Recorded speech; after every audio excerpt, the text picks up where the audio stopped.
بسم اللہ الرحمن الرحیم۔ اللہ تعالیٰ نے حضرت سلیمان علیہ السلام کو ایک خاص انگوٹھی عطا فرمائی تھی جس پر اللہ کا اسم اعظم کندہ تھا۔ اسی انگوٹھی کی برکت سے آپ کے پاس بے مثال بادشاہت اور اختیار تھا۔ ایک دن آپ نے غسل فرمانا چاہا اور انگوٹھی ایک خادمہ کے حوالے کر دی، مگر اچانک ایک جن سخر حضرت سلیمان علیہ السلام کی شکل میں آیا اور انگوٹھی لے کر تخت سلیمانی پر جا بیٹھا۔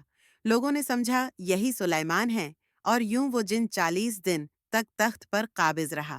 ادھر حضرت سلیمان علیہ السلام عام انسانوں کی طرح بازاروں میں مزدوری کرنے لگے، دن بھر مچھلیاں پکڑتے اور اپنے ہاتھ کی کمائی سے زندگی گزارتے۔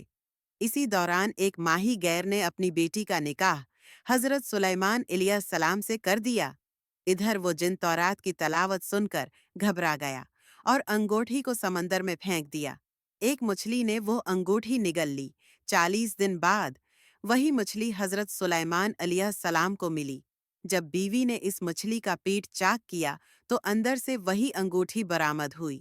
جیسے ہی حضرت سلیمان علیہ السلام نے انگوٹھی پہنی، اللہ تعالیٰ نے دوبارہ آپ کو بادشاہت عطا فرمائی۔ پھر جن و انس اور پرندے سب آپ کے تابع ہو گئے۔ یہ واقعہ ہمیں یہ سبق دیتا ہے کہ طاقت اور حکومت کسی انگوٹھی میں نہیں، بلکہ صرف اللہ تعالیٰ کی امانت ہے۔ وہ جسے چاہے عطا کرے اور جب چاہے واپس لے لے۔